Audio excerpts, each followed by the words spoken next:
What is up, everybody? What is going on? Welcome to VR365. It is Sunday. It is March 22nd, and CRich, Chris Richardson in the building, live from Los Angeles, epicenter of the outbreak. I've said that about 5 times now. Chris, what is going on? How you doing, Anthony? Good to talk to you. It's been a while. Yeah, actually, it has been a while. And Chris, you've always been one of the most easygoing, most workable guests I've ever had. You're probably, like, seriously, having you as a guy that I can lean on every once in a while and bring onto the show is awesome, and it has been way too long. To get your insights, because you're such a good counterbalance for all my negativity. Yeah. I'm glad to hear that because everyone tells me I'm the negative Nancy in their life. So, Oh my God, no, you are Mr. Positivity as far as I'm concerned. But yay! real quick here, why don't I do a quick rundown on who we got going in chat? We got the Funky Deep, we got Fluke, Philly G is here, Radio Runt, who has just subscribed with Twitch Prime and done it for 8 months. Ladies and gentlebots, that's why we're here, folks. That's why we're here. Paradise Decay is in the building. So nice to see Paradise. Slay, blazing it up. Also subscribe with Twitch Prime. And get this, 5-month streak, ladies and gentlemen. 5-month streak. Zayla Maru is here, a gaming science teacher, VR Spry Guy. So we actually have a nice little collection of folks in the building. It's pretty nice, a nice little group to work with. And we're going to get into some different topics on today's episode. My OBS is freaking out a little bit, going crazy here. This is really weird. But hopefully it looks okay on your guys' end. But, oh, no, maybe not. Hold on a second. No, the monitor, I'm watching the stream. It looks good. Oh, the stream looks fine? Okay. Yep. Yeah, my computer's a little bit on tweak status. And it's weird. I got all these trailers that are moving over to the right side. Just when you think everything's going to go great, then everything turns into a nightmare. Okay, so here we go. But what I did want to mention today for today's episode, we've actually got some pretty good topics. What we're going to get into, primarily we're going to talk about Delmar, Oculus Delmar, this new headset that could be coming down the pipe in the very near future. But there's a lot of angles that wrap around that. And so we're going to talk a lot of Delmar speculation. We're also going to talk a little bit about this idea of remote working and remote gatherings, remote conferences in VR and AR. I'm going to pose the question, are we really ready for that? Are we actually ready for that right now with the technology that we have? We'll get into that in a little bit.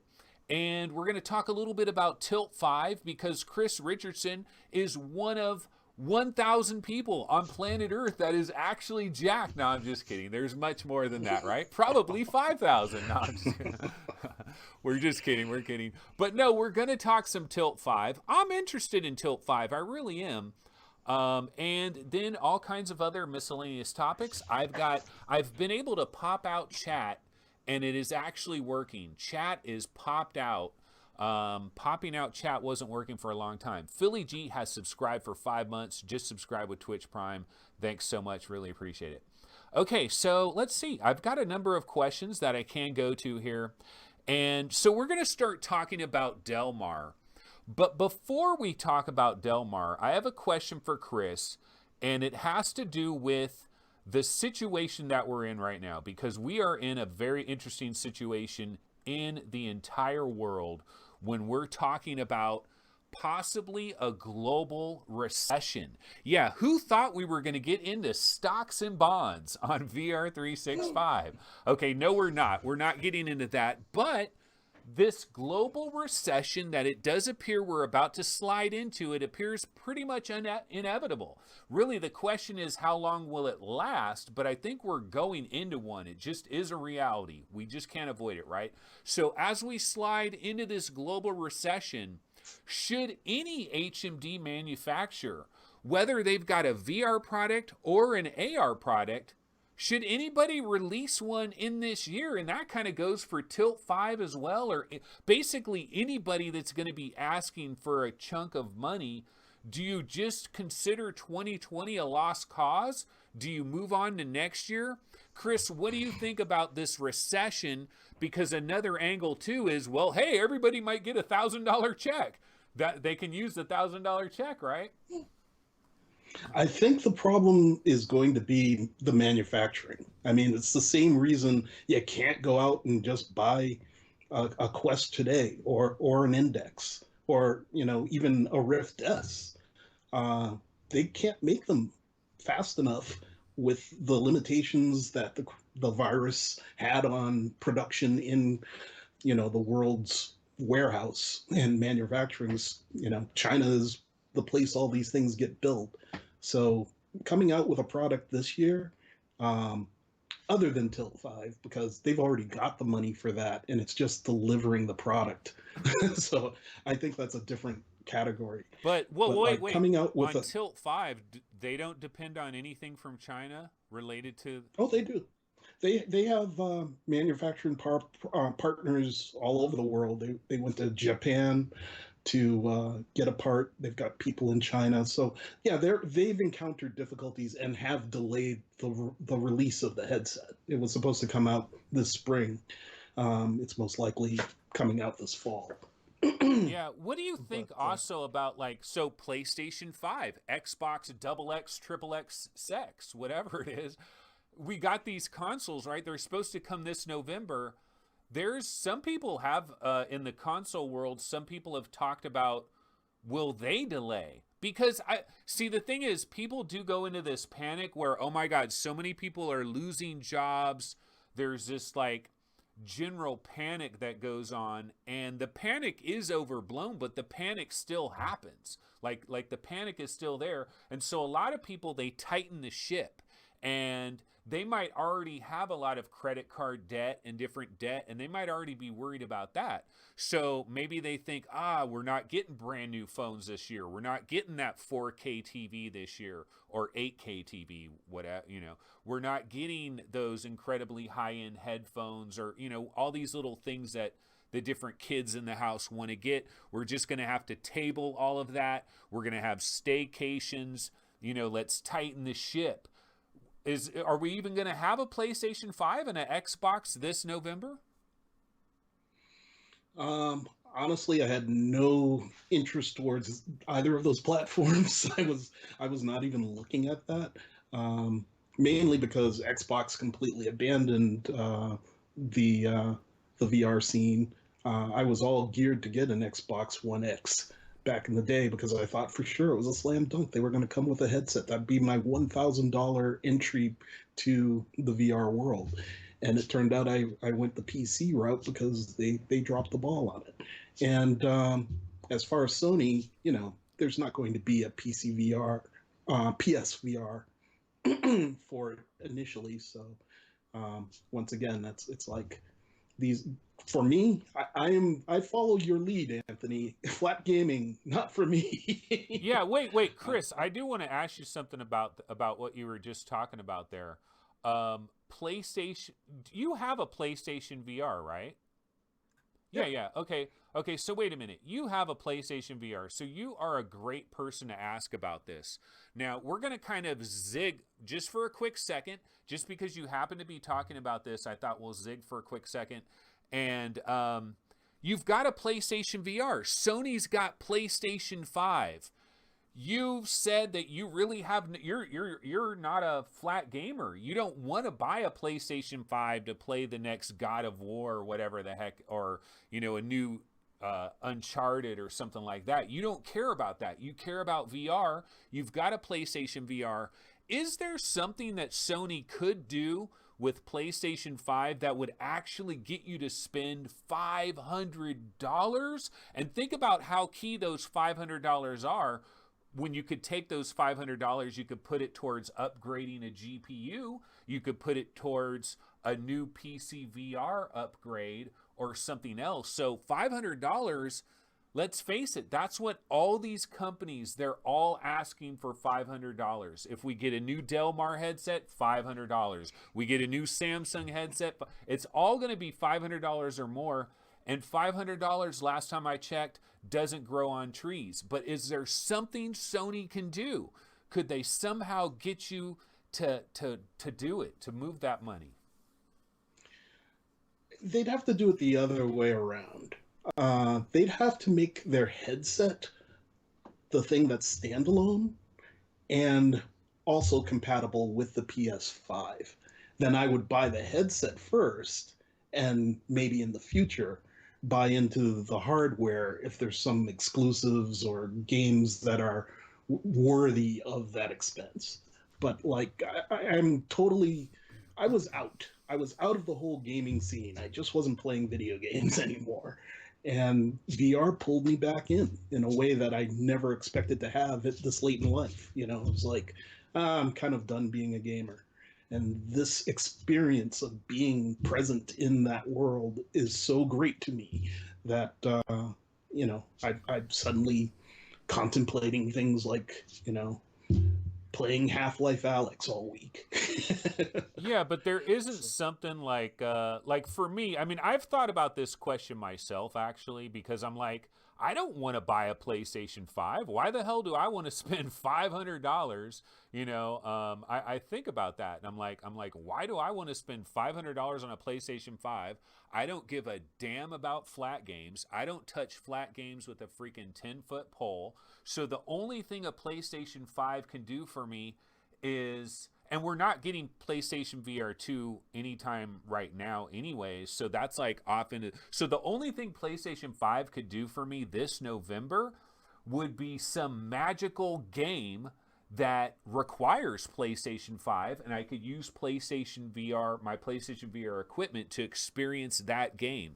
Is there one game in VR that could hit PlayStation 5 and PSVR 1 but requires PlayStation 5? Is there one game that could make you think about moving $500 out of your bank account? It'd have to be something like Grand Theft Auto 5 VR. I know.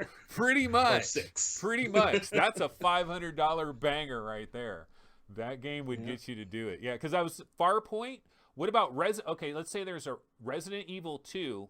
Let's say there is a VR version, but it's PS5 exclusive.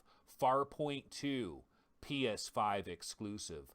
Astrobot 2, PS5 exclusive. All available on November 23rd, the day, you know, or whatever day PlayStation 5 comes out. Yeah, Nope. wouldn't do it for me. I mean, I own a PSVR. It's currently at a friend's house. I loaned it out because it wasn't getting played and it was just sitting there. And I'm actually thinking of getting it back from that friend so I can gift it to my sister.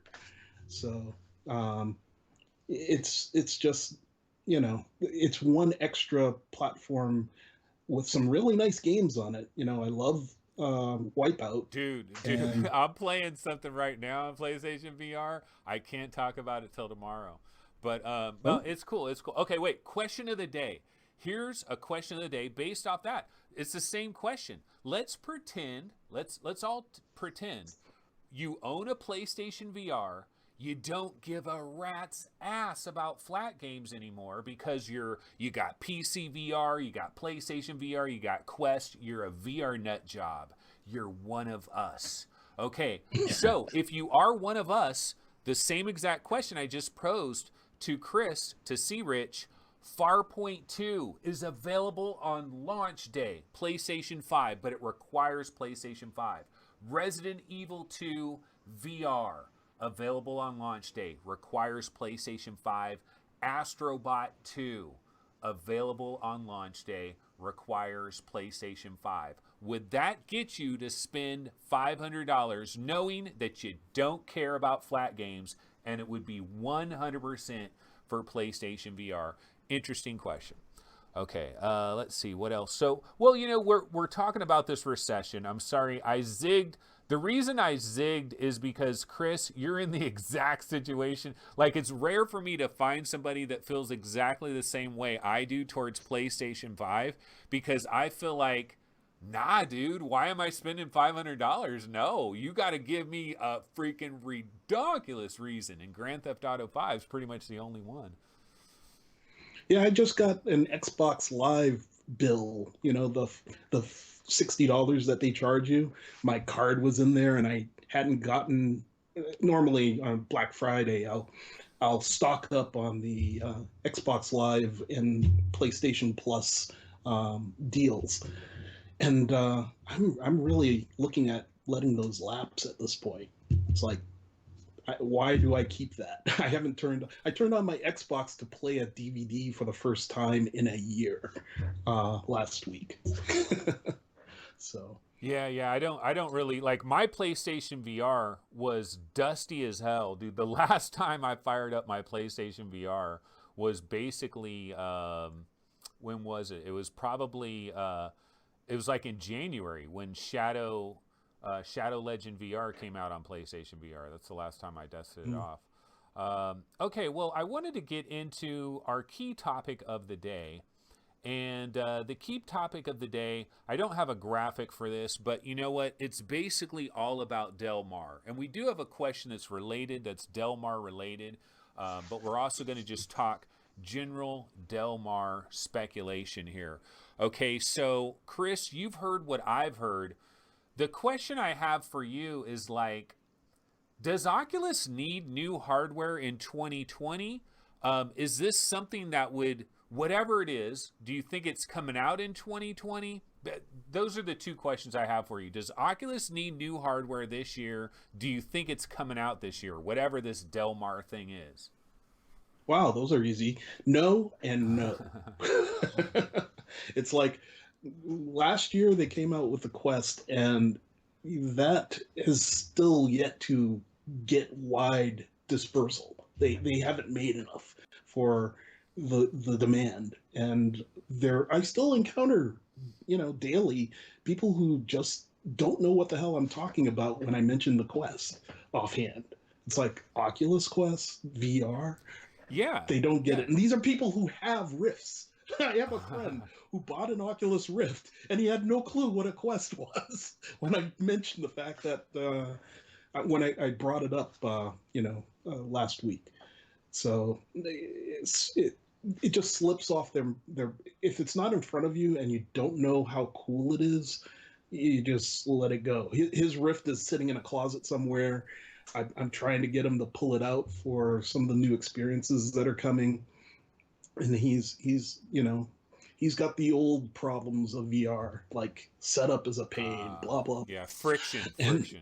yeah, yeah, and Quest fixed all that stuff, and people just don't know. Yeah, pretty. I mean, pretty much. It pretty much did. Well, it didn't fix the comfort. Like that's the real. So what about this? Why don't we just go right into it? Here's another great question. Quest 2.0. Some people think this is Quest 2.0, and I've heard this argument made before. The VR Mang, I don't believe is in. He's not in the chat right now, but the VR Mang on our Discord server, I believe he made this argument that Oculus, there should be a new Quest every single year. Just like we get a new phone every year, Quest, Quest, Quest. Keep upgrading it. You keep along the Snapdragon line, so hopefully each Snapdragon you go to is going to be backwards compatible with the previous Snapdragon. So hopefully you somehow have that backwards compatibility going through, but people can always jump up just a little bit higher down the chain. I don't know. To me, it's kind of crazy. What do you think about this idea of yearly quests? I'm not a fan. Not a fan at all. Negative Chris. I mean, Negative Chris. hey, look, surprise! Negative Nancy Chris comes out. I really want to get some value out of the product that I spent money for last year, and they've done things that I'd hoped they would do, and they actually came through. They made that link cable. I mean, it was stupid that like it wasn't considered, a Rift, it from the get go. And they actually did it and made the thing so that you can use it as a standalone device, use it as a plug-in to your laptop device. That to me is like, this is the perfect little device. And we're really talking about, when we talk VR, we're talking about the display, the monitor you put on your face. And that is not something that you update every year. Like, you don't update your monitor when there's a new monitor, you know, the very next year. You use it for. So I'm hoping to get the value out of the device, and that it'll be strong for at least another year, Wait a minute, wait a minute, maybe wait a two. minute. You just said you're looking to get value out of. So is it really the fear of obsolescence? Is that what you're kind of worried? Like take you out of the equation. Take you out of the equation. Um, But how do I do so you that? see, you're thinking, man, I've invested this money into the Quest. How dare they? God damn it! Well, no, here's the thing, Anthony. I kind of chased this dragon. I got in during the summer of Rift, buying um, buying a Rift for $399 and buying a PC that was able to drive it. Um, but and I very quickly realized setting it up in one place wasn't me. I needed to take this around. I needed to share it with friends. I needed to go to people's homes to play it. So I created a kit to put all that stuff in and got very good at setting up the Rift remotely in people's Oh, I homes, know you. in And then the Quest cafes. came along and just freaking killed all that shit, huh? Well, no, but even before the Quest, I was seeing, the limitations of this setup, and I went to Windows Mixed Reality because they were the first guys to do inside out tracking, and they did it well enough with, like, people bashed on that thing hard, but like when you could get it on sale, um, I loved it. I got an Samsung Odyssey. I had a Samsung Odyssey. I had the Lenovo Explorer, um, and I had the HP.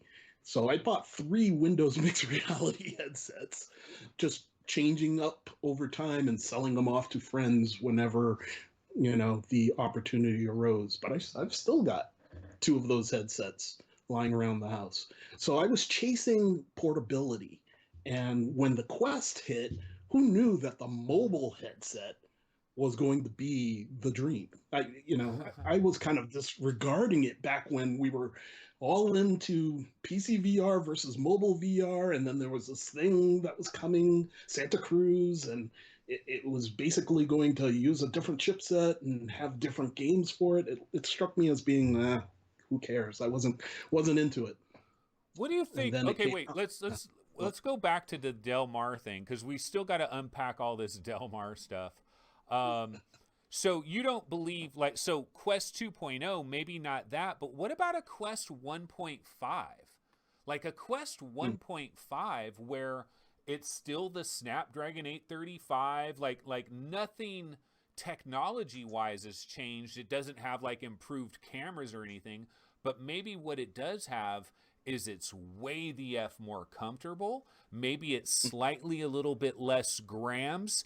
And maybe it has like an HD, like one of those little mini HDMI, like so it could have a direct connection, So now when you're doing Oculus Link, you're not losing anything. It's got like a special connector with a dongle that comes with it, Mhm. so you're getting the pure connection. That could be a possibility. What do you think about a 1.5? I really don't think Oculus is concerned at all about the comfort angle and making a version of the device that meets those needs. I remember reading in an article somewhere that like the reason for the design as is, the way they went with like the little strap, was they wanted a headset that would fit in a shoebox and be portable. They wanted that footprint. So, they could have easily made something like the deluxe audio strap and made it for it. They could have easily made a head gasket that wasn't a sponge and had leather on it that you could just easily replace. They are leaving the door open to third parties intentionally. I But know they worked with VR Cover specifically on that. Go ahead. no, I was just gonna say, but yeah, the thing about leaving it up to third parties, that's great for people like me and you and gaming science teacher and Philly G and everybody like Fluke that we all know where to go to get these add-ons and stuff. But what about Joe and Sally Walmart? Don't you want it dialed in so Joe and Sally Walmart, they just grab a Quest, they might not know where to go to get a VR cover and to get all the like the thing about the Quest that is really crazy is it's such an incredible device when you think about like what it delivers for the money, the portability. See, I recommend Quest over PlayStation VR. A lot of people would be like, no, no, no, dude. Farpoint, Resident Evil, dude, you can't do that shit on the Quest. Why would you want the... No, I recommend the Quest because the reason I recommend the Quest is you get a volumetric cube with the Quest. With PlayStation VR, you don't, man. You get a shower nozzle, and it's showering down, and that's your little VR space. The Quest gives you a volumetric rectangle, and within that volume, you can walk around, you can move, you can do things, and the controllers are legit. They melt in your hands. It's modern. Like, the Quest is a minimum spec. PSVR is actually below minimum spec with the like it makes do with what, like it actually makes crazy do with what it has. But I don't know. What do you think about Joe and Sally?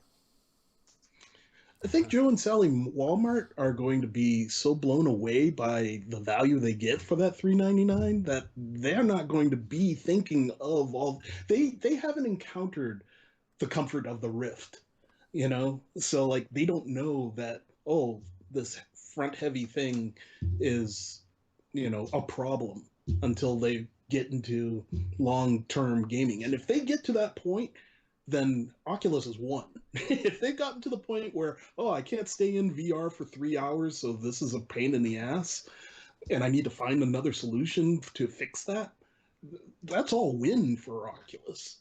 So I think the the form factor isn't going to change with this iteration, and I don't think they're going to upgrade it just for comfort's sake. I think the next iteration is going to be better quality resolution and eye tracking. Those are going to be the things that Quest 2 is going to take on. Hey, can I ask you? That's also the reason I don't think that Del Mar is Rift 2, because I don't think it has inside-out tracking. I think what they're probably doing is a Go. Okay. It's probably going to be That's interesting that you say that, because very few people, like most of the predictions out there, aren't really going in that direction. But no, there's one question I did want to ask you, and it's related to the Quest, and you were talking about like a deluxe audio strap, right? And I agree with you. Having it built in, see, that's the problem. If you have a rigid head strap that comes with a standalone, they kind of contradict each other, because the idea of a standalone is you take it on vacation, it goes with you, right? If you have a rigid, like my Oculus Quest now that actually has the full Franken mod, like it's not going in a small package, it's a rigid design now. But here's my question for you, Chris. Despite all of that, why does Oculus not have their own Franken mod that is available as an upgrade that you could order online at oculus.com, a deluxe audio comfort package? The same reason they don't have replaceable interfaces that are made out of pleather. They aren't interested. I mean, that sponge is one of the most disgusting things and to have that on a new headset after going through everything with the Quest with the Rift, I mean, I looked at it and I was like, what are you thinking? Why is this like this? And then I remember watching you try it at GDC, and you were Chris, like, oh, this feels like butter. Oh, yeah. No, but Chris, let me tell you, an idea just jumped into my head. You're talking about the sponge, right? And one of the things that I've mentioned in the past was, remember the old school yellow Walkmans, the sports edition of the Sony Mm-hmm. Walkman? Mm-hmm. Let's get a sports edition of the Oculus Quest. Oh man, wait, I had a certain idea. Oh, that's Del Mar. Del Mar is the sports edition. That's what Del Mar is. It's going to be an orange one, and it's going to come with removable face gaskets that just magnetically pop on, and you're going to have like 5 of them that are machine washable. Mm. That would be cool, but I don't think it's that. I think for reasons that you've pointed out, it's most likely going to be this Go solution. Um, I think hand tracking is likely one of the things that they're going to have, although that comes with a limitation, and it's kind of a weird one. I don't think people have thought much about the fact that the Go doesn't require, you know, a proper lighting scenario to work. You can run a Go anywhere because it doesn't have external cameras.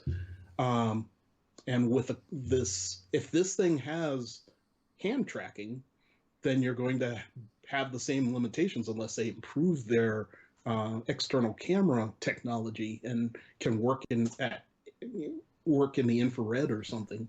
Yeah, Um, that's a you, great point, man. VR has a lot of these little problems that people brush them under the table, like the whole lighting thing. That is a mhm. deal breaker for a lot of people. A lot of people aren't going to be like, well, shit, I gotta actually have all these lights turned on to freaking use this thing. That could piss people off in a certain way. I bought at the same time the Go came out. Um, Google released the Daydream, and that, if you remember, was a 6 DOF headset with a 3 DOF controller. It was that weird, bizarre intermediate uh, solution.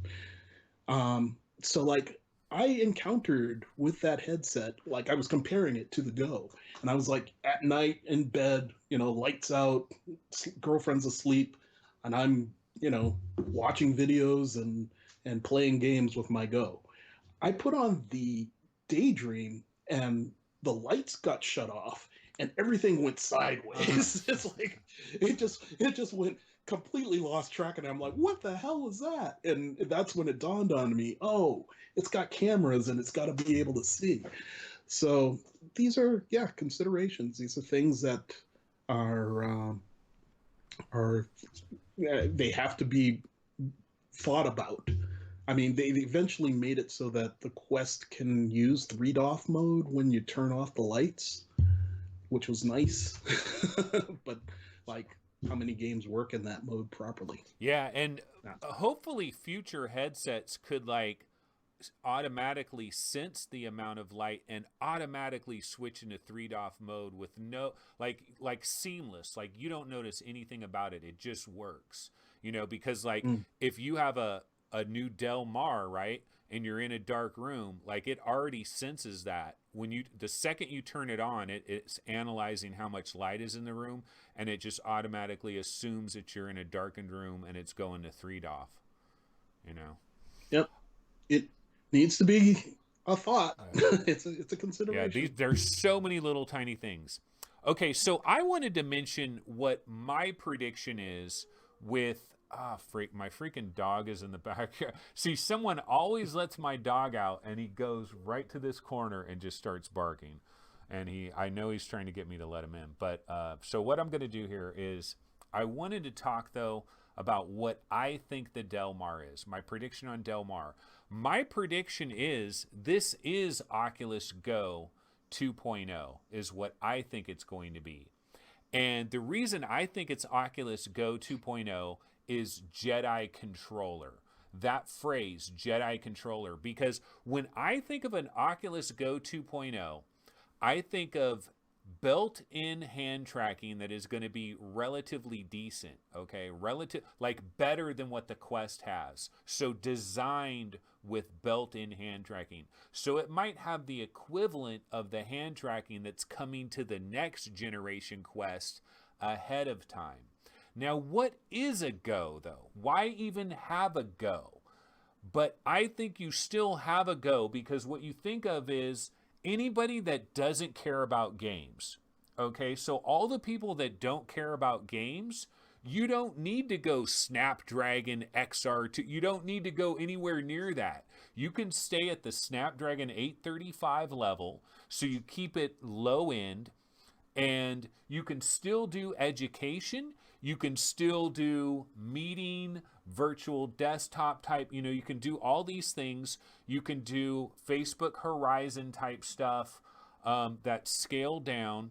So think of like people that aren't gamers, but they still want to use like a Google Earth type thing, and they want to do 360 video and 180 video. That stuff is eventually going to get way better than what we have right now. We've seen some of that Intel voxel stuff. There's going to be an entire revolution that's coming in the video realm of VR eventually. We're not there yet. That might require a 5G modem, but that's kind of another issue. But I think there is a market for a Go 2. It's a high resolution screen. It's built around comfort. They don't need to ship any controllers with it because this is not a gaming device. They have hand tracking, and then they have a Jedi controller, a singular controller, which is like the remote control that comes with the Oculus Go, or the original remote control that came with the original CV1 when it was packaged with the Xbox controller. It had a little remote. So I think there might be like something that you hold in one hand that's for light gaming experiences, and it has rumble and stuff. That's the Jedi controller. But it doesn't ship. Well, I guess it would probably have to ship with the Jedi controller, but it primarily uses hand tracking, high resolution. What do you think about all that stuff, Chris? And my price, I'm going to say the price, $299 or $249.99. I like what you're saying. I think it makes a lot of sense. I mean, the controller and the hand Yeah. doing things. I mean, could you make this work with the bundle, the Star Wars bundle? Because that would be kind of a key thing. Like, could you put without two controllers? Can you reproduce the experience of what's the Star Wars game? Why am I thinking Episode 1, Vader Immortal? Vader Immortal. Vader Immortal. Yeah. Couldn't think of it. Or they But could have an entirely new series. The singular controller would be, racket game, basically anything you can do on the go. They would be able to do on this Go too, but it's not really designed around it. It's not for gaming, but it's low cost, it's comfort, and I'm talking a much higher resolution screen. Like it goes to a pretty big jump in resolution, like a 2160 by 2160 kind of a jump. Like it's jumping in resolution. Now you might be like, well, wait a minute, it's not going to be able, well, it's not designed for games. It's going to be doing video and stuff. So why not have a better resolution? Because then you could be doing, you can take this thing with you in a hotel and you're watching Netflix or Amazon Prime. Like I can do that right now with the Oculus Go and it's kind of good, but imagine if the resolution in there was 2160 by 2160 and it was like the app was like taking advantage of that and upscaling it to that resolution nicely and it looked really good. There's one sticking point to this, and I'm wondering, I know like your idea that this is not for games makes sense. But like we know the Go plays games, and we know that there are some games that don't require the highest fidelity in order to work. Do we really think Oculus is coming out with a headset that's not going to take advantage of their number one software package? Like they've acquired Beat Saber. Are they going to put out a headset that doesn't work with Beat Saber? Couldn't you do Beat Saber with hand tracking if it was freaking next level hand tracking? I think the actual Beat Saber devs have come out and said no. I think they said something about... Okay, Jedi controller in your dominant hand? Well, there is one-handed Beat Saber. There are some tracks that do that. But are they really going to want to do that? I mean, every time I've ever gone to a system that just has one controller, I've missed that second controller. Yeah. Well, here's the thing. Again, we got to imagine this idea that gaming this is not for you, man. This is for your uncle, okay? This is for somebody. Think of people in your house. Is there someone in your house that doesn't touch games? My wife doesn't. So Yeah, like, my wife, or yeah, she's basically gets motion sick, so she's not into a lot of gaming these days. But yeah, here I really strongly think, wouldn't a next gen Go want to have two controllers? but then it's a Quest. Then why do Mm, you have a Go? because it's not a Quest. It can be cheaper. You can come in. They've created three tiers. They had the Go, they had the Quest, and they had the Rift. Those were the three tiers that they established. And I remember you saying, "Why are they doing this? This is a bad idea. You don't want to split your market like that." But like having a $299, a $399, and a $499 solution kind of makes sense. Those are almost too close together to me, though. It should be like a $99 solution is the current Go, right? You have your Hmm. $99 thing that is at Rite Aid, like you go to a CVS or something, $99.99. You know, the Oculus Go, the original Oculus Go. Or maybe, but actually that could be a question. Is the original, like, if you did have a Go 2 and it was going to be like 249 or 299, would you just want to get rid of the Go? Like, the Go is just like, the Go's still a good product. I don't think the Go shows VR negatively unless somebody thinks that this is all VR is capable of. But I think somebody that uses a Go and realizes there's way better VR than this, but this is pretty good VR, I think the Go's pretty goddamn solid. Like, I've been entertained by the Go in a number of different things, and almost like forgotten I was on a Go. Yeah, big screen is still a huge thing, and it's getting huger right now. I mean, movie going with that, uh, with friends, and keeping your social distance. I've always been a big proponent of big screen, or back when it was working, Plex in these See, I platforms. But think my take on big screen in these things is they're close, but see, I come from the world of HDTV snobbery, okay? So mm, I've always been a videophile. Like, I've always tried to have like some freaking high end TV that was like next level. Like, I had a HD TV way before anybody. Um, and I was like the type of guy that would notice every little imperfection. And so when I'm in big screen, I've made this complaint before. People have already heard this. But I don't think the resolution there. I understand that people are so excited because it's so close and they want to champion big screen. But for me, like, there's people I know that I don't want to show them big screen right now, because if I show them big screen right now, they're going to look around at it. They're going to be like, not yet.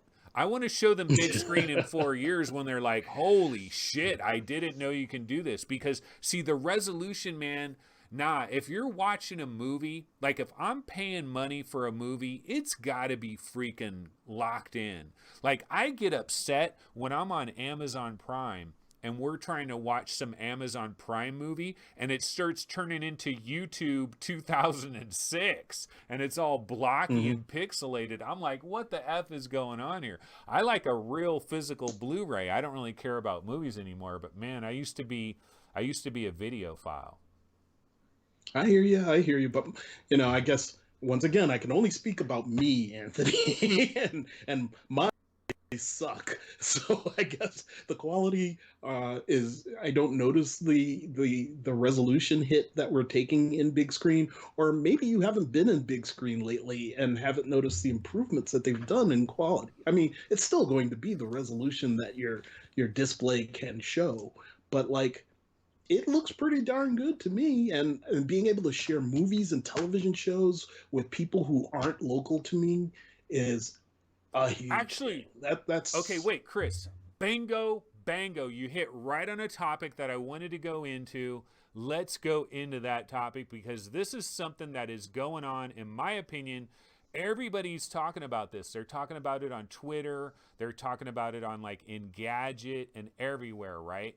And so because of the situation that we're in, the coronavirus, shelter and stay in shelter, whatever the heck, you're supposed to stay in your damn house, all right? This Right. whole idea, so everybody's talking about remote working and this remote conferencing, going to conferences. Why can't GDC be in VR? Why can't E3 be in VR? That's actually kind of a side thing, but let me ask you this question first and we'll cover all of this. Okay, with remote working a huge topic, is the current VR and AR ecosystems that we have right now, are they actually ready for this? Like, are we really ready for this opportunity for remote working to just freaking explode? What do you think? I think there needs to be more applications geared towards doing this exact thing. I don't know if you've tried Engage, but it's a side-loadable app for the Quest that will give you a virtual classroom experience. And what they've put together is really impressive. I mean, you don't even have to. They have a tutorial that walks you through what it would be like to have a full presentation going on, and they like put you in a classroom. You're sitting in your seat. There's the teacher up on the podium, but then they transport you to a battlefield with a castle wall and show that wall being taken down by siege engines and you know all of that capability is at your disposal as a teacher. That's Um, cool. I mean, that is super cool. My argument. so Go ahead. Go ahead. go No, ahead. continue. Well, my it's we're baby steps, but like there's still issues, getting your game to work if you're going across Oculus and Steam VR and and all the other things. It's like we're still baby steps. It's only a year into the Quest's life. We're not even at the year point. So I think you're right. We're not quite there yet, but we're damn close, and we should be. This is the perfect opportunity to make those strides and get it But I'm correct. saying with any VR and AR, like whether you have a Valve Index or a Rift S, a CV1, you could have a Quest, you could have a Go, you could have a Samsung Odyssey, anything. I'm just talking about remote, like this idea of I can remotely go to a conference, I can remotely go to E3, we can remotely continue to do our exact job that we're doing remotely, just with the technology we have now. My argument is no, no, we're not even effing Really? close. Like if this happens 7 Wow. years from now, yes, but I don't think we're there right now. But you go to Engadget, you go to Wired, you go to any of these websites. There's a big article about this remote. Like we can do it now. We can do it now. I think I would love it if we could do it now. I just don't think so, man. I don't know. What do you think? I think that we have an example of it. Do you ever watch the VR upload, Uh, or is it the down yeah, no, VR no, I download? don't. I It's on don't. upload. You don't? I don't. That is a VR show, fully in VR, where every participant is in a different part of the world, and they get together and produce, a wonderful little virtual reality podcast. Now, the thing about it is they constantly run into problems. People will glitch out. People will stop moving. You can tell that this tech is on the bleeding edge, and they've hot glued the thing together in order to make it work. And there hasn't been a week, I don't think, where there hasn't been some sort of technical glitch, but they still strive and every week put out a show with guests on and doing the whole thing. And that is that is exactly what you're talking about. That there is your work experience where you can put on a headset and work with Have you people. seen It's Spatial? there. I was just looking for the trailer right now. There's a company called Spatial, and God, there is a gremlin that lives on my computer, and like hides all the trailers I really want to have, like in a different folder or something, because I had this trailer. But there's a company called Spatial, Oh wait, maybe. Wasn't it a bunch of execs who decided that virtual or conferencing isn't good enough, and so like they're putting together like a VR um, world for you to get together and be able to tell people's gestures and that sort of Yeah, thing? Is that what you're I've talking about? found the trailer. So hold on, I'll finally be able to pop this in here. I finally found her. Hold on. Yeah, so I think a bunch of the stuff that I was downloading was going to this other folder, but now I finally got it. Okay, so my computer though, like no joke, is on tweak status. So I can yeah, it's see. making it hard for me. I guess the stream looks fine, but okay. So Yeah, here's a trailer. everything's good. This I believe is spatial, and so this is this company. They've worked with Qualcomm with like the XR2. Like this is like part of the XR2 demo, but it works with like Magic Leap. It works with HoloLens Oh. 2.0. It works with a lot of stuff.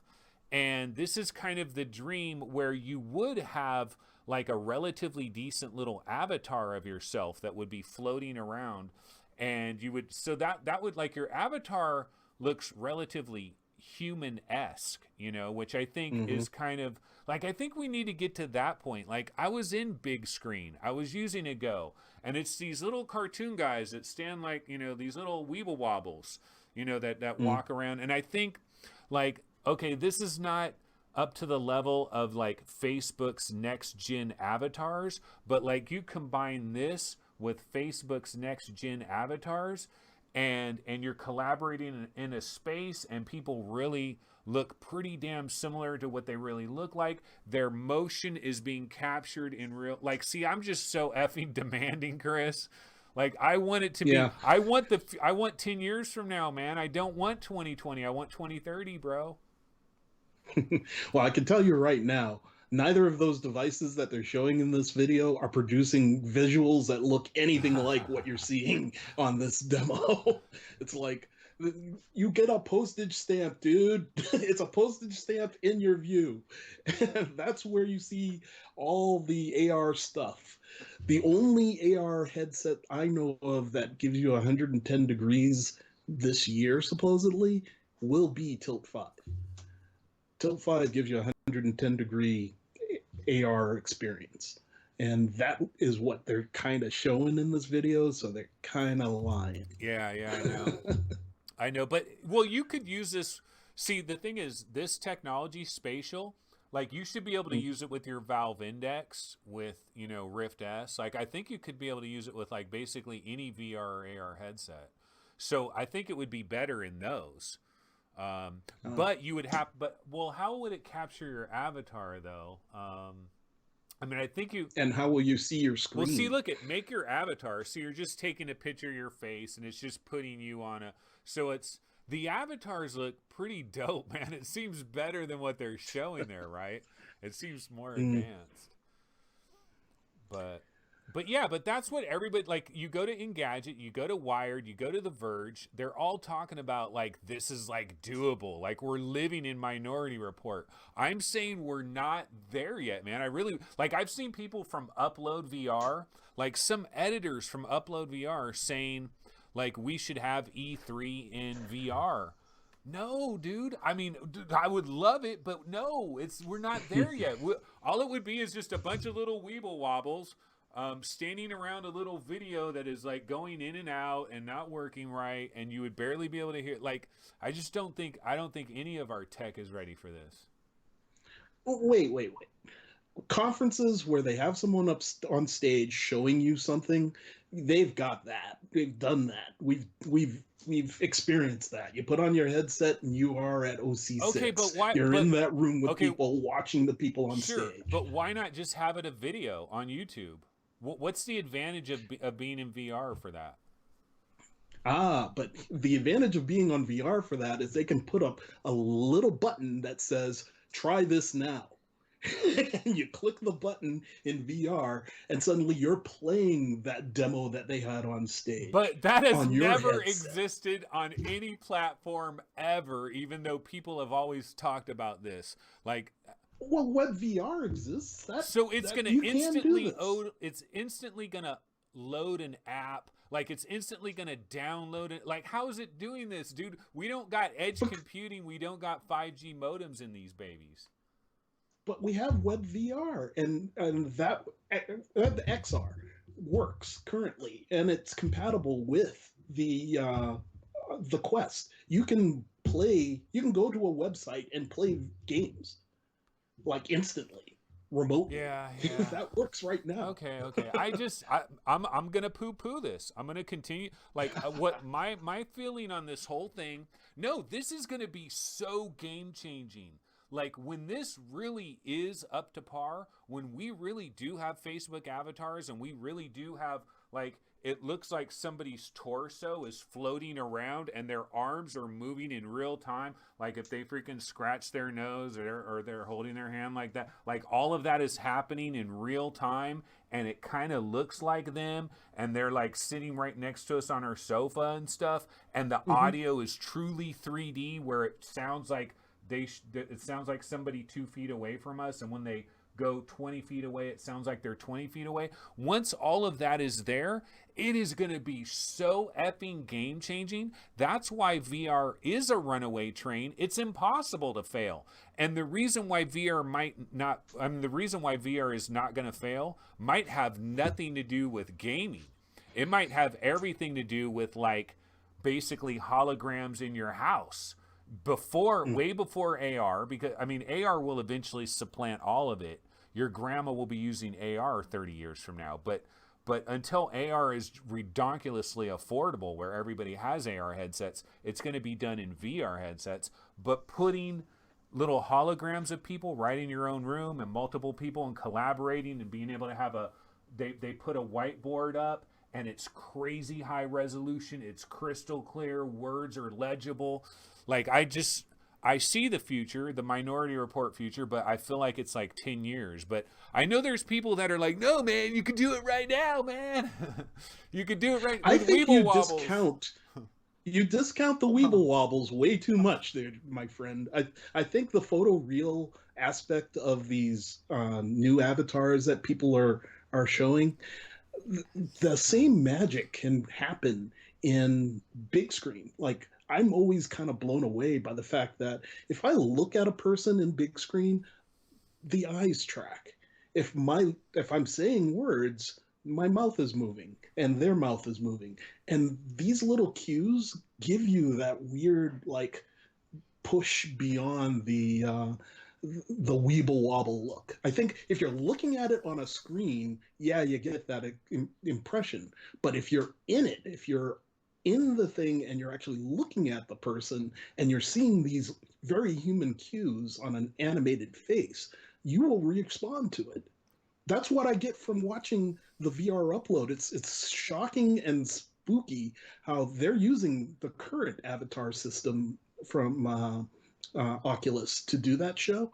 And like, people will look at other people, they'll point at things, they'll do gestures with their hands. And it works, man. I say give it a shot. Yeah, I don't know. Well, this the Snapdragon, this new Qualcomm design that eventually everything's delayed now, dude. We're not getting here's spatial. They were in the Qualcomm thing. This is the spatial demo. One dude has a HoloLens 2 on, one guy has a Quest, and the other guy has the Qualcomm XR2. This is the spatial demo that was in the XR2 video. That's why I was trying to talk about that. But is that software available to try? Is there a demo that we can actually grab and check out? I think it's not built for public. It's for businesses. Like, I think it's a higher end thing. Like, I think you got to like sign up. Like, it's like that a developer. Yeah, it's like that Republican congresswoman that sold all the shares of her stock and then bought a gang of stock in Citrix. But let's not talk about that. Yeah, she should have bought all her stock in spatial, right? But like this spatial dream, like if this Corona thing happened in 2025, we really would have been ready. We would have been ready for like to have proper seminars and people meeting up. It would, but I don't think I think we would love to be there, but I think we're like, we're on the tip of the iceberg. We're nowhere near ready for that. But I think, yeah. But see, Well, it's sounding like, this is going to go on far longer than people think. It's sounding like we're kind of in the new normal right oh now, my and God, that really? normal is super disruptive. So that's going to force innovation in the space. And we might see by the end of this year far better solutions for this than we would have if people were being forced down to look down this alleyway. So that could be the silver lining of all The this. thing about this We're getting some development in this area. The thing about the Qualcomm reference design, it's got 7 cameras, right? And I believe 3 Mm-hmm. of them are on the inside. It does have eye tracking, so I think the 2 cameras inside are going to the eye tracking, and then it has 1 camera that is just angled at like your cheekbone muscles. And so what it's doing is it's analyzing, it's for your facial.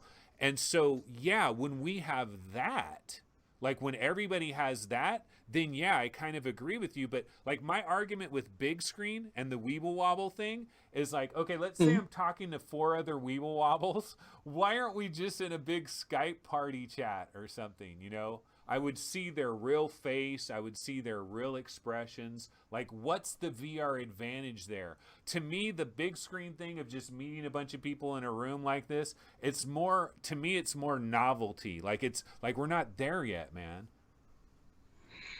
I enjoy sharing videos with others in that format. I don't think you can quite do the same thing in a Skype chat or a Google Hangout. I know for a fact that people are using Google Hangouts to play their role playing games, right? Because they can't get together anymore. That's no longer an option for them. So I have friends who are playing games that way. Um, I so appreciate it. having I some, appreciate people, they're trying to do this. They're trying to live in the future. I appreciate it. I just think we're a little early, but it's cool. It's cool. I'm glad everybody's so excited about it. mm, well, the alternative is read a book, and we're not book readers. By We're VR candlelight, dude. By candlelight. players. Let's go real old school.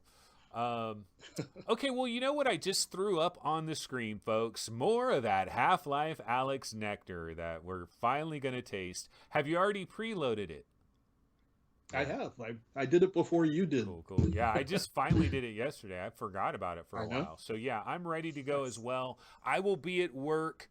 I imagine you'll be. Are you at home? Are you working from home or? I'm currently looking for work, so yeah, I'm All home. right, so you'll be in there living the dream right when it happens.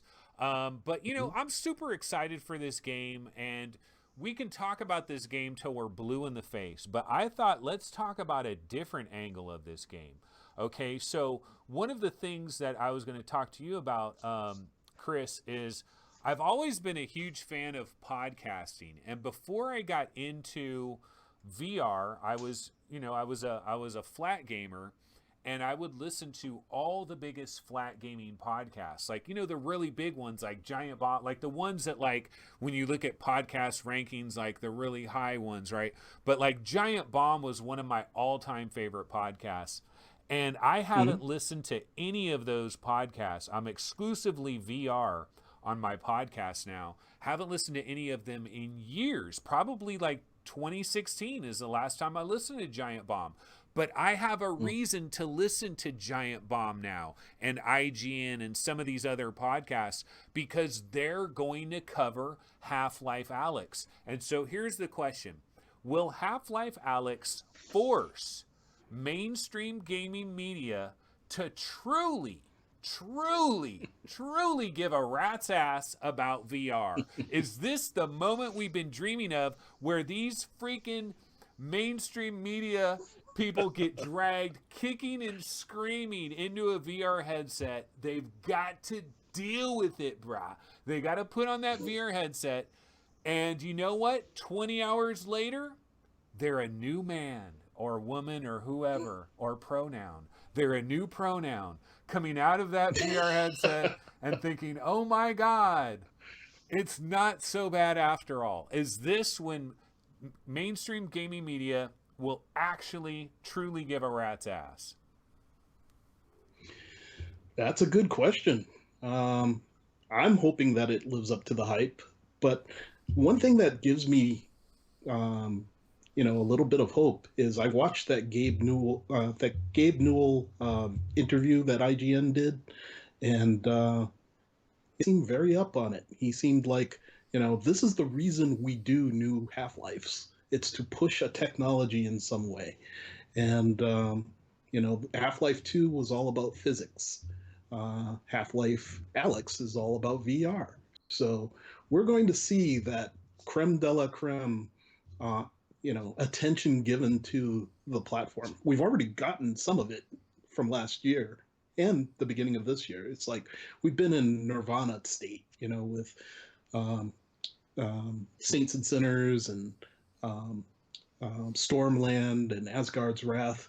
Um, Dude, when you were doing this 2 years ago and you were like looking for your bangers, did you ever think this would be the day we make it here? Here's the day. It's tomorrow. It's tomorrow. Yeah, dude. Well, if you just look at the last 6 months, we have been so spoiled. Here's the thing, though. I mean, it's not a never-ending train. You know what I mean? We're like, once this game comes out, we've gotten most of the really big uns. We do have Lone Echo 2 and Medal of Honor and stuff, but I mean, we might have a bit of a fall off after all of this. But going back to this subject here, like mainstream media. So this is the first VR game that I believe has been made by like a number one team. Like I don't know that there's another VR game that has been designed by the absolute star level talent with under that umbrella. Like you look at Insomniac, Epic Games, the different companies that have made VR games. Like we've had big companies like Insomniac, we've had big companies like Epic Games, but I don't think their A teams weren't on that. No, the A team for Insomniac was on Spider-Man. They were not making a VR game. Now I know different people bounce back and forth, but this is our first chance to see what a truly legit AAA VR game looks like, built from scratch. Because we could mention, oh well, Skyrim VR, Fallout 4 VR. No, those were retrofitted. Hellblade Senua's Sacrifice, retrofitted. Let's talk about a VR game built 100% from scratch from a legit AAA studio and this is their A team. These are their stars that have made this game. They've had virtually unlimited time, unlimited resources, nobody breathing down their neck, no freaking deadline of any kind really. And so what we're going to see is where is a AAA game in VR at this stage of the game with the GPUs that we have and the computers that we have right now. Where is that right now? We're going to see that. That's the most exciting thing to me about tomorrow. Yeah, for sure. Valve is one of those companies that can turn on the money faucet and not worry about it running dry. So like they are capable of doing things that even the company that did Sanzaru, yeah. Sanzaru, yeah, even those guys probably don't have the resources when they were making Asgard's Wrath to what Valve could bring to bear here. And I'm curious to see what that's like. I want to know, like, is everything going to be interactive in that environment? Will I be able to grab everything, or are there going to be those items sitting there that are just locked down because it's artwork? That's going to be the that's going to be the rubber hitting the road for me, because even Stormland had some assets that you saw, like something sitting on a barrel that you reach out to grab and you cannot grab it. And I was like, what is this? The problem with that idea, Chris, dude, I absolutely understand what you mean. And to me, that's one of the reasons why I think Boneworks is so ridiculously underrated. Because even though Boneworks has jank galore, almost anything you mess with kind of is manipulated a little bit. Now, but what I was going to say about trying to do that with a game like this is I believe for every game to have the kind of interactivity that you're talking about, we almost have to go back to stick figures, basic ass pot, like, you know what I mean? It's like we got to go back to like prehistoric days and then build up from there. Let's get the physics and everything right. Let's get, everything like, but you go back to like a wireframe world. It's super simplistic so it all can run, because you try to do this in a highly, look at how beautiful this is. Look at the lighting and the shadows. Look at the way the sunlight comes in. One of the number one things that I want to do here, and I do this in all VR games, it's super dark, right? And then you got sunlight that's streaming in. I always take my hand, move it from the darkness into Look the for sunlight. the God rays. Yeah, I want to see, wait a minute, does the sunlight look right when it goes from shade to dark? I do that in every effing game. And some games do it, and it's like, yeah, that's some games you move your hand into the light, there's no change whatsoever, whether it's in dark or, because the lighting, yeah. Mm-hmm. Yeah. Well, one of the things that they showed in the very first trailer I saw for Half-Life Alyx is they're behind a shelf.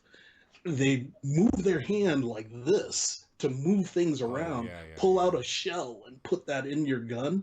Is that for real? Yeah, That's what I want to know. Is that for real? And is it like that everywhere? Like every table, every desk, you can go like this and you can clean the freaking desk. Like, yeah, dude, that is next level type stuff if it really is like that. Mm-hmm. Wow. So yeah. That's where my hopes and prayers are. Yeah, we're dreaming about that. Okay, well, one thing you did want to cover before we bounced out of here. I made this little graphic. Let's touch it for like 2 minutes just because I made the damn thing. But this is early. Mm-hmm. This is back to the Delmar discussion. We didn't end up using this. But I made this up real quick. It just says, is there any point to releasing a 3DOF HMD in the year 2020 or beyond? Like, should we have 3DOF anymore? I know there's some people that are still making them because, like, at CES, Ben Lang tried out the, I forget the name of the company, but he talked about a really incredibly comfortable... Panasonic? Well, Panasonic has those goggles, those, like, Willy Wonka goggles, but it was some other company that Ben Lang tried them, and they're really lightweight. They're like 200 grams or something, and it's just... Those are 3DOF, but like, will Oculus make a 3DOF? Like, is there a reason to, like, why would you continue to have 3DOF? Like I said, darkness. You can look at it right there. No external cameras, no worries about lighting.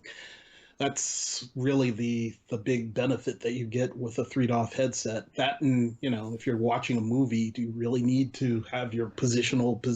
Do you have to have the positional data in the 6DOF realm if you're just going to watch media? Yeah, but even then, shouldn't it have 6DOF but just have a 3DOF option? Like, I'm saying exclusively 3DOF. Like, do you think, are they really saving money by making exclusive? I guess they are, I don't know. They're taking out a whole bunch of tech that doesn't need to be there. Yeah. You can work with gyros instead of cameras. But it should be called bedmate or sleepmate. Like, they need to let people know this is meant for your sofa and your bed. This is not a real VR headset where you're like really in a world. This is for your bed. This is like your bedmate. This is your, this is your like your viewer mate or whatever. Well, there's some people who claim that there's a level of comfort that comes with 6DOF due to the fact that everything is being tracked properly. Since you can go up and down and have that represented in your eye, your inner ear isn't going to like have issues by those things not being there. I see what you're saying. It's just cost. So the if only you want limitation, that $99 headset, you're not going to have anything more than a 3DOF at this point in time, I think. Yeah. If you really want to go for that price. Yeah, I guess if you're looking at that $99 price point, yeah. But yeah, that's true. Alrighty. Well, I just made that graphic. I wanted to use it. What can you say? Okay. We talked. Okay. So one thing that you did want to talk about, and I'm cool with talking about this, is Tilt 5. You are a backer of Tilt 5, and we know what this Tilt 5 product is. It's an interesting idea, interesting concept. It's got a unique angle on this whole thing. It was supposed to be coming this year, I thought. What is the latest on this thing? Is it still coming this year? How much is it? Like, let's say we were living under a rock for a year. What is this Tilt 5 thing? Tilt 5 is the AR solution that we've been looking for playing board games. They are taking a very narrow look at the space and said, mm, if we replicate board games perfectly, that might be a narrow and deep enough channel for us to spread this as wide as it needs to be for the first iteration. So, like, this is a company's take on um, the AR dilemma, which is like using Slam to try and put AR anywhere in your room.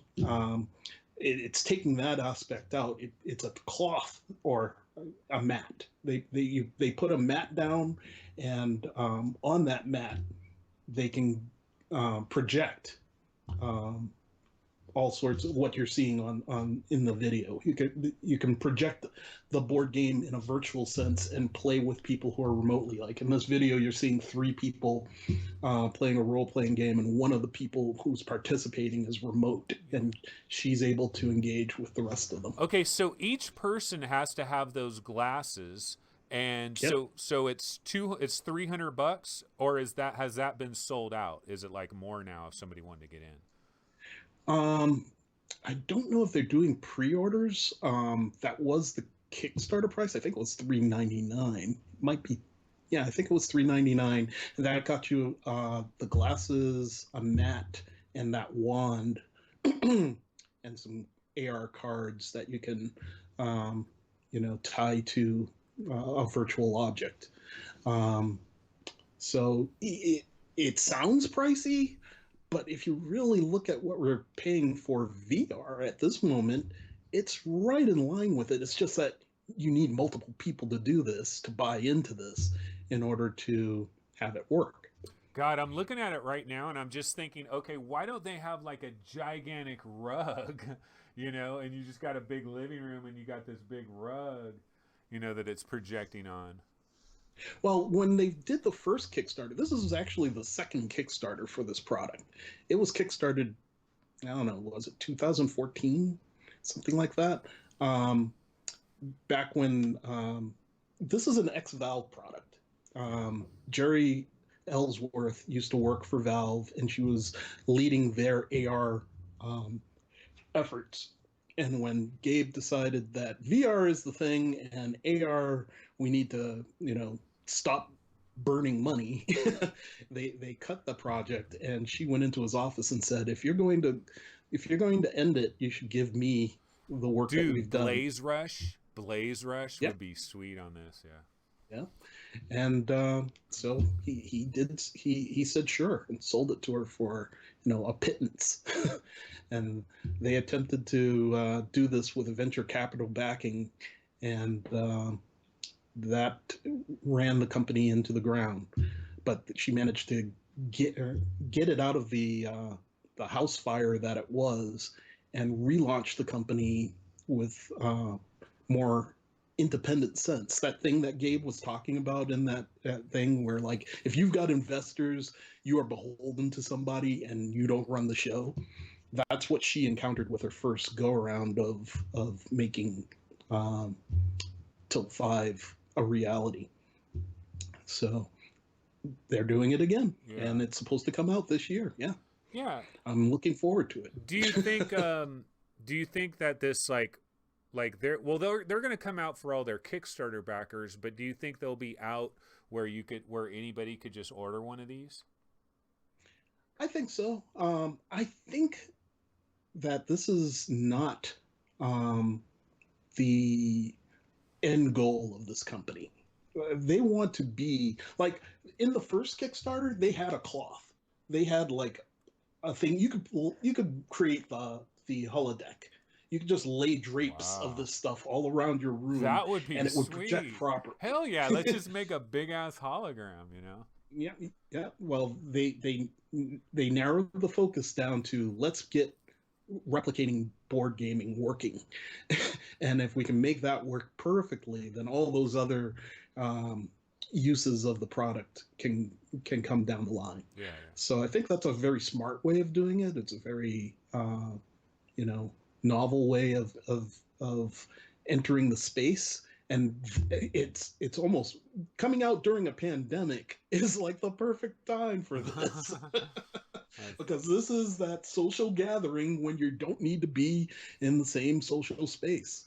I love board games. I don't know if you see behind me, but there's a bunch of board games back here. Yeah, yeah. These shelves. So Nothing but games. So. does each person need their own laptop and phone that will power that little headset they're wearing?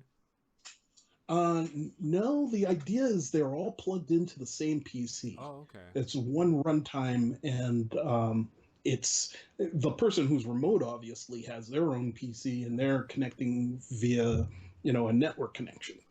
So But all like three of the everybody else, glasses, all three of these people are wired into a single PC. correct, correct. Yeah, they got to make that And those, wire pretty long for the person that's sitting farther away, you know. without a doubt. And they focused on making those glasses super light and comfortable. They're like, they're way lighter than any VR headset is. It's funny how though, like in this ad, you see the wire on that one dude, but you don't see any other wire anywhere else. Like you see the wire on the one guy, so it's like, yeah, we got a wire, but then you don't see the wire anywhere else. Like, oh, it's not that big of a deal, bro. It's definitely being designed here to sell and not highlight the negative aspects of it. And there's going to be issues. This is a kit that they're selling us. Yeah. I have no doubt that without some Unity experience, your usefulness is going to be limited. But they're getting this kit out. It's just like when the DK1 shipped, Yeah. those early days. So it's kind of super exciting to see the hardware make it to people's hands and what they can actually do with it. And you know how that's what I would be part of. It's cool. It's a cool idea. I want to see this. This is why I wish GDC wasn't, I mean, I know it had to be canceled, but this is why I wish there wasn't something going on and I could go to these shows and I could try this. I would like to see this up close and personal and see, is it really looking like a hologram? Now the thing about all of this AR stuff, and again, I'm going to be very picky. I haven't seen any AR. So I might see some of this InReal and HoloLens 2 and Magic Leap. I haven't tried all of these things. Maybe if I tried all of them, I'd be like, oh, this AR stuff is garbage. Because one of my complaints about AR is when you see something and the thing is wiggling and moving. It's flickering. Mm-hmm. That. If it's flickering, nope, done, forget it. That, it should have been stopped before you ever got to the flickering point. So hopefully the things are stable, they're rooted into their spot, there's no flickering, because that's critical for me. Well, you remember that Lenovo Star Wars AR game that they came out with a couple of years ago? Yeah. It basically gave you a lightsaber, and you could have lightsaber duels. Yeah. I've got one of those. And it's surprisingly neat as far as what it can do. I mean, you have to slide your phone into it. It's one of those old things, and it's heavy as F. And but it has, it worked, and it worked kind of well, with a huge field of view, and you could actually have a lightsaber duel with another person in front of you. I bought it super cheap. Don't get me wrong. That thing was stupid expensive when it first came out. And I waited until, Best Buy was burning them out for $60. But I just wanted to see, like you, what AR is all about? Like, how does it Dude, how does it Robotron, actually Robotron. work? Oh shit, Yeah, that would be sweet. Yeah, yeah. there's there like Smash TV, like Smash TV, where like see they could do retro games so good with this, like this. They should try to sell this to retro game nuts. Like that looks like Smash TV right there. No, I swear, dude. I know a lot of retro gaming. Like, dude, retro gaming is a big little genre, a little subset of a genre, and they would Hmm. love shit like this because it would be almost like having your little cocktail table, like pinball and stuff like that. You know, you're right there at your coffee table, and it's like going into it, so you could add depth to all these retro gaming type stuff. Also, I noticed like in that other trailer, it was like they were playing like a generic Dungeons and Dragons type game, and you know she was rolling the dice and all that.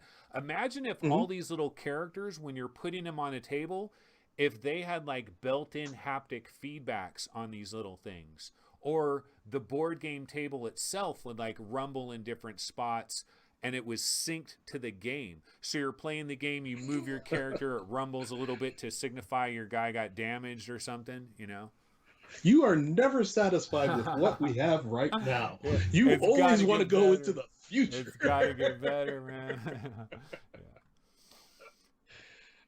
I will be happy if what we are seeing on screen here is what I encounter when I get the damn thing. What's the deal with You the know, barbecue lighter though? What's the idea with that? the idea is that you can reach into the space and manipulate a specific thing. It's basically a wand pointer. So like it's a is it six off? Yes, it's a six off controller. Okay. So that's it. Looks like a barbecue It lighter. looks like an They Xbox embrace 360 controller. I mean, it looks like it should go right with like it belongs to the Xbox 360. Mm. But yeah, no, Yeah. it looks cool. Yep, it's kind of weird. I think you turn it on its side and you can play. You know, it's sort of like the Switch in that sense. But the pointy end is tracked by the cameras in the lens, so it knows where it is in space. So you can directly interact with things. What was interesting to me was when they reached their hand out and moved all the blocks. It's like I want to see that happen. Yeah, what does it actually? Does it actually have a little camera on the actual Mhm. headset It itself? has two. Yeah. There are two Pico projectors and two cameras on the very top um, of the glasses that are reflecting down on a mirror and pointing directly at the um, actually no, they're pointing directly at the reflective material because that's the secret sauce. It's the board. The secret sauce of this is that they are bouncing light directly into your eye versus all the others, which have a combiner, I believe is what they call it, which is basically bouncing it off mirrors in your lens. This is doing it by uh, bouncing the light from the projection directly back into your eye, so you get a pretty solid and stable image. Yeah, I like the idea, man. I like the idea of like you just gotta have an empty corner of your house, you know, and you just put it on the ground and on the wall and on the ceiling, and basically that's your new TV.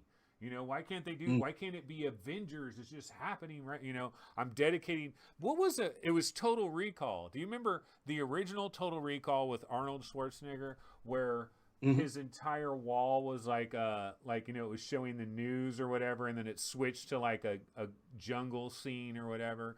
You know, it was like the Hmm. entire wall. It's like, yeah, man, it's about time. It's I 2020. I think I think they're going for it, but like first they have to get they have to get the ground hit the floor running with a successful launch, and then they can you know iterate and all sorts of like what I see this going toward in the future is its own standalone, where you don't have to be plugged into a PC, and you can have material up on the walls. But that's in the future. Let's get this happening now today. Or if they could just eliminate the wire. Like I see the wires being a problem. The Hmm. fact that they all connect to one PC is way better than I thought it was going to be. I thought each one of them had to have their laptop or a high-end phone for each one of those. I didn't know they could all go to one PC. So that's Yeah, it's actually all kind of one. good. You probably have to have a pretty freaking strong PC though if you're running 3 of those puppies. No, they actually said that they've kept the um, she addressed this because that was a question that came up. It's like, how many of these can you actually run off a single box, and why are you selling it with three? And they basically feel that you can the VR PCs that we've already got, it's going to be able to run this just fine. At least that's what we've been told. We'll know more. I'll report back when the thing actually arrives. Yeah, is there like an estimated like September people finally get these? When do you think? Any idea? There was a delay. They haven't specified exactly when that delay is. How far back that's pushed it, but they haven't said like, oh, it's next year. I hope it ain't So China. I hope it ain't China. China, not China. China. Hope not. Okay. yeah, I think we're good. I think we'll find out. Hopefully they'll keep us abreast of what's going on. You know, keep on pushing through and deliver an excellent product. Yeah. No, I'm seriously, I'm honestly interested in it. Like I think it could be kind of cool, but it's difficult because it's another thing. You got to dedicate money to it. The thing you got to put it somewhere.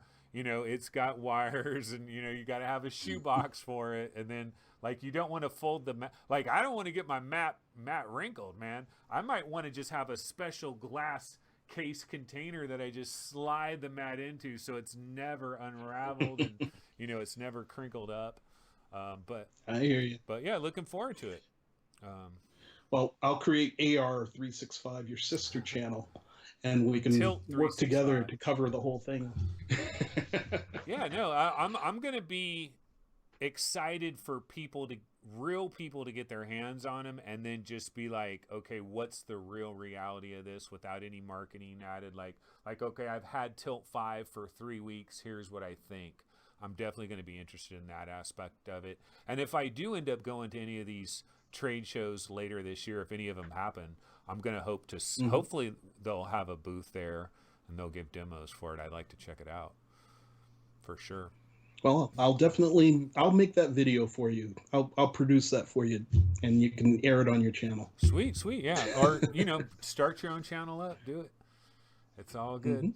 But anyway, guys, that's basically going to wrap it up. We've been going for a while on today's program. It was super fun. Chris Richardson, thank you so much for joining me today. I can't even explain to you how nice it is to have a guest come on, especially a guest like you that can just go in any direction so effortlessly.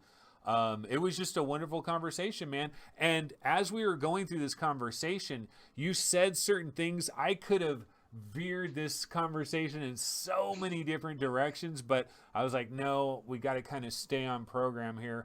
But I thought it was a wonderful discussion, and it always is every time you come on this show, pretty much. Well, thank you. It's been a pleasure, and I'm always eager to. You're the man. All right, well, that's pretty much going to do it for us on this side of the coin here with VR365. Oh, I do have a bit of news for folks out there. I'm under the radar here, but as soon as this show is over, I'm going to get working on a Paper Beast video that I hope to have go live tomorrow when the embargo is over for Paper Beast. Yeah, there's another game there's actually a lot of games coming out this week, but Paper Beast is on Tuesday for PlayStation VR. I've been playing it all week long, and I can't say anything, but I'm going to say a lot, and I'm going to put it on video, and I want you guys to be able to check it out. So hopefully that will be ready for tomorrow morning. I got to work on it now. I got to get off of here and work on that. And I'm also going to be on Between Realities. They're doing a podcast. I'm not sure if it's going to be live or if it's tape delayed, but I'm going to be on Between Realities podcast later today. And then the normal VR365 episode next Thursday, 5 p.m. Pacific, and that's going to be my first time to talk about Half-Life Alyx. So I kind of like it because I'm going to play Half-Life Alyx Monday, Tuesday, Wednesday, and I'm not going to talk to anybody. I'm just going to play the hell out of it, and then Thursday I can talk about it. But I got to work all week, so God, that sucks. I'll be happy you've got that job. Yeah, no, I am happy I got that job. And Chris, once again, thanks again for joining me. I'm definitely going to lean on you again in the future, so keep that webcam warmed up, keep that mic ready, because we're going to call on you in the future. But thanks so much, everybody. Awesome. All right, see you guys.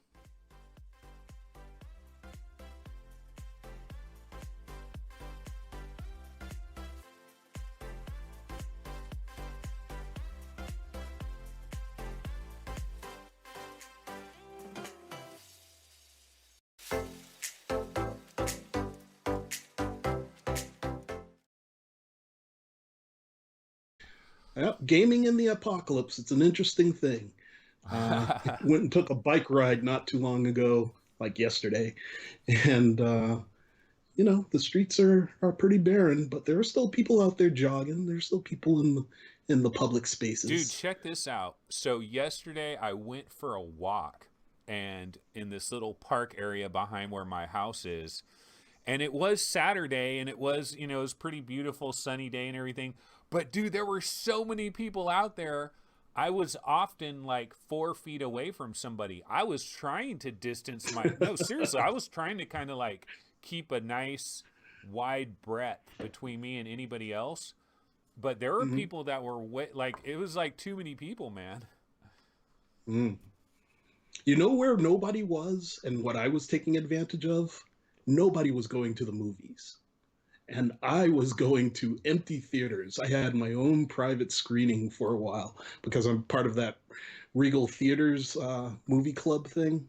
I'm surprised they were still open. When was this? Last week. Okay. They've closed since. But last week nobody was going to the theater, and they were as clean as you've ever seen. You could smell the alcohol wipe downs that they were doing in the place. Like they were doing everything they could to attract people. Yeah. But I went to see The Hunt, and those poor filmmakers, man. first they got shut down by the media and the Republicans, and then they come out with a new plan to come out later, and the pandemic hits them. So they just can't. Yeah, what's going to be really weird about that whole thing is all the movies that are stacking up on top of each other. So they're delaying all these, like no really big movie wants to come out because it's too huge of an investment. So they don't even want to risk it. So they're all delaying these movies, but they're all backing up. Then there's other movies that were already scheduled to be next year. So I guess what they're probably doing now is nobody's shooting anything now. So there will be this delay, and it will eventually unravel itself out. But it's going to be a little weird, probably. And they're looking at the potential of streaming. Like, I believe Universal, all their movies are currently available for VOD. So the films that they had out, like The Invisible Man, and it was something else that came out from them. They're all available on streaming services now. Have you used that? And they're talking. Do you use that? What's that? Like, do you ever buy like one of those, like pay $10 or how much is it to like get The Invisible Man or something like that? It's like $10, $15. I don't know. Yeah, I have no idea. I don't actually. I've got too many services. We got Hulu, we've got Netflix, we've got Amazon. Dude, Hulu. It's like, are you watching that show Devs? I am. I love it. Oh man, I don't see. I don't love have Hulu. I haven't seen it, but I'm tempted. Like that's one thing I would want to see. Isn't it also on FX? I thought it's an FX show, but it's got like an exclusive streaming partnership with Hulu. Yeah. So like you could watch it if you have FX. No, see, in my household, I have been a cord cutter since the dawn of time. Dude, I was a cord cutter in like 2003. Like I've been a cord, like I haven't worried about, because I used to have DirecTV, and I was paying like $250 a month like no joke, because I had all these different DirecTV receivers. They were all high definition receivers. I had the high definition dish, and it was all extra money, right? Yep. And I was about to sign up for another season of NFL Ticket, and they wanted like $350, and I was like, you know what? F all this. I'm out. I cut the cord, and I've never looked back. And it's just Netflix, Amazon Prime, YouTube, and I'm on the internet. Honestly, I rarely watch TV. I'm on the internet, I'm playing games, and then I do have the local over-the-air channels, like NBC, ABC, Fox, but but I don't get all that cable stuff. I don't get none of the cable stuff. Gotcha. Yeah, I would be right there with you, but the little lady is a sports fanatic, which, she's got to be kind of bumming a little bit right now because there is no sports, but like single sport she's into, so we would have all the packages. Yeah, the one thing about this whole deal, right, this stay in place thing, like it sounds really fun and enjoyable. Like it's almost like, oh, we're snowed in for the weekend in a cabin, Let's break out the Risk and let's get some Monopoly going. The thing is, what happens 10 days later when you're ready to strangle everybody in your house and you need a little bit of peace and quiet? That's when you get on your bike, my friend. You can still go outside. Yeah, can't congregate. Guess where I'm going? To work. I'm going to work tomorrow. I go back to work. Half-Life Alyx. People are going to be playing Half-Life Alyx, and I'm going to be at work, maybe listening to some VR podcasts, kind of like this one. Cool. But, well, sorry that you have to physically go to work. That's bizarre. Most people don't. I'm actually looking forward to it in a way, because where I work, I can wear, like, I'll have some gloves, and I'll just, like, any surfaces, I'll use my gloves. And then you're like in these little cubicle farms, and it's usually kind of depressing when you think about it. But for this situation, it's perfect because nobody really is right up on you. Although there are people, like there's someone in a cubicle right behind me and a cubicle on the other side of me. And every once in a while, somebody will like let out a ginormous sneeze. And I do wonder, like, are particles just going falling into... It's airborne. Yeah, it's airborne. It is straight up airborne. Yeah. Well, everybody's watching Contagion. That is the film to see. I think part of it too is like you go to Netflix, you go to Amazon Prime, and they have all these movies, boom, right there, Outbreak, Contagion, every movie like that is right, Pandemic, all these like documentaries about it. This is the worst thing ever. Okay, so you have all of that. Then you go to your regular NBC or ABC or something like that, and it's wall-to-wall coverage, coronavirus all the time. And your boy Dr. Oz, Corona every day and twice on Sunday, man. Wouldn't you, like, I would be so sick of it. It'd be like me if I was doing like my daily show and I had to just talk about Half-Life Alyx every day. Yep. Nice. It's a pattern. We're jonesing for the information, but they just say the same things over and over again. Keep doing what you were supposed to be doing, and hopefully, things will improve. Absolutely. But yeah. Our governor just said he expects 50% of the state's populace to get it at some point. So that's not good odds. Yeah. Okay, let's go ahead and dodge that for a while here. And actually, let me do it. I'll do a standard intro because I'll be putting this on YouTube at some point. So let me just go ahead and do a quick standard intro. Let me add a little bit of music. Actually, no, it's probably better without music. Okay, here we go. Ready? Hi, everybody. How are you doing?